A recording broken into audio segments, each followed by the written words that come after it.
Hi, it's early on Thursday morning. I'm running late. The sun's already coming up. But just wanted to give a quick post on what I'm feeding my chickens. Really a bunch of kitchen scrap. I have some salmon that's about to turn, so it's getting a little stinky. Last night we had heritage pork chops, which are amazing. They were red wattle pork chops, and there'll be some videos or pictures of that breakdown coming up because Mike did that the other day. And some bread, some sweet potato scraps, some potato scraps and peels, just a variety of things, vegetables and meat, because chickens are omnivores. Hey Jill, you done with your water? Yeah? Okay, let's go feed the chickens. Okay, they're looking pretty hungry. And actually, if I got home from work before dark, I'd let them out. We have a coyote issue in the area, so unless somebody's home, I don't usually let them out, unfortunately. Eventually, for Christmas money, I'm hoping to invest in some electric fencing so that we can start moving them around the yard. Okay, so excuse the mess in the background. I need to clean my barn, but what I've done is I've measured out on this container how many pounds of feed go to what line. And I've been following Justin Rhodes' advice on the 1/3 pound of feed, or 1/3 pound of food per chicken. And I have 19 chickens, 4 of them are young. So normally I would do at least about 6 pounds, because, 18 divided by 3 is 6, right? But I cut that back just to see where the egg production would be ideal. Just slowly pulled that back until I had some increased egg production, which actually works pretty well. But then again, I'm also supplementing with my compost scraps, even some meat scraps and things. I'm probably not to that 1/3 vegetable, 1/3 protein, 1/3 grain mark at this point, but that Justin Rhodes talks a lot about. But I try to supplement what I can, because really I'm the only person eating at home, because my husband works usually 6 days a week. So I don't have a heck of a lot of compost to bring out for myself. I'm working on getting my husband to bring buckets home from work, which might help supplement. But this is what I have from yesterday, from mainly our dinner, because my husband was home cooking. Sometimes I will also give them some chicken stock, because I do make chicken stock, I make boiled chicken for my dog, mix it in with this dry food. So any of the chicken stock will go into a bucket I have in here, a feed container, and then, go back in there, go on, sorry girls. No going out today. I don't have someone home to watch you. But, so that container's for liquid when I have it.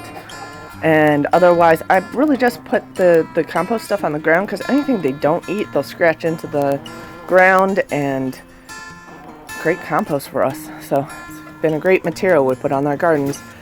And I will be filling, this is our chicken run, I will be filling the run with the bedding material from inside the coop in the spring, so that can compost all year with everything else. My silkies are right over there on the other side of the fence, so they will get some as well. Okay, so see if we could get this hooked up so you can see, and I can use my hands.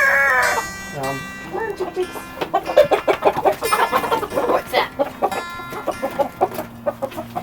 Yeah. Oh, there's good lettuce in there too. There's salmon. We got a tea bag. I don't know who wants that, but it will definitely compost. That. Okay. So just a little bit for the silkies. Okay, and then I do have feed containers, hanging feed containers. I like those because I feel like the rodents are less likely to get into it if there's any extra at the end of the day. And it's well within reach of the chickens. So one morning a week I have to go in to work extra early, and it's long before daylight. So I do like to put their feed out the night before. on that day, and that way I'm not feeding the rodent population so much. Of course, they're all interested in what I just dropped over on the other side. And there's a lot of extra feed from yesterday because I actually had a lot of compost to give them yesterday. So I probably don't need as much in here.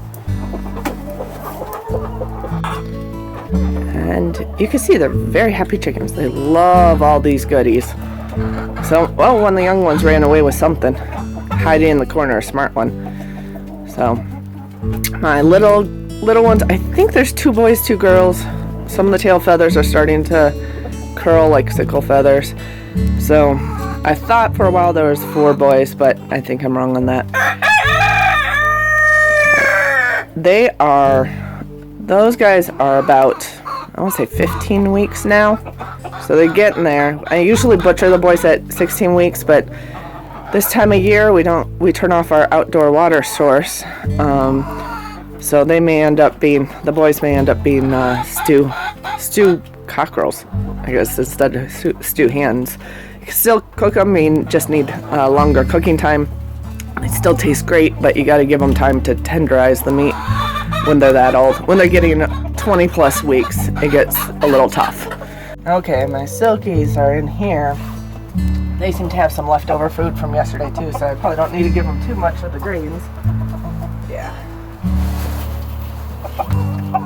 All my chickens are a little skittish of me because I really don't handle them. I'd rather have them slightly skittish to be, so when they're out free ranging, they're a little more skittish of any predators or whatnot.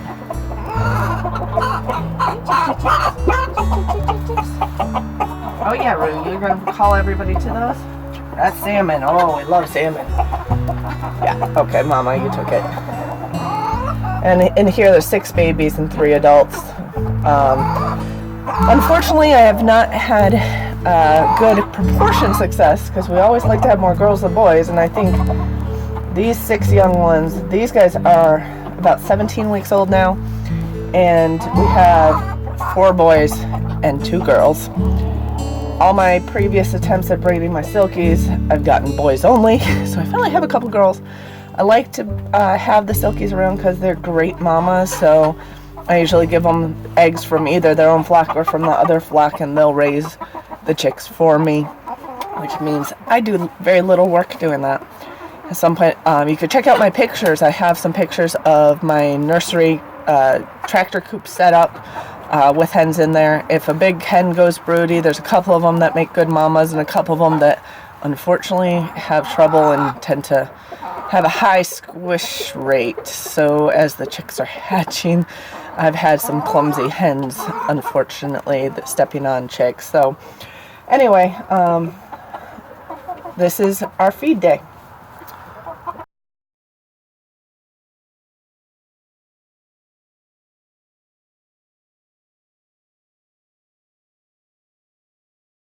Jello, were you ready to go back upstairs and go inside?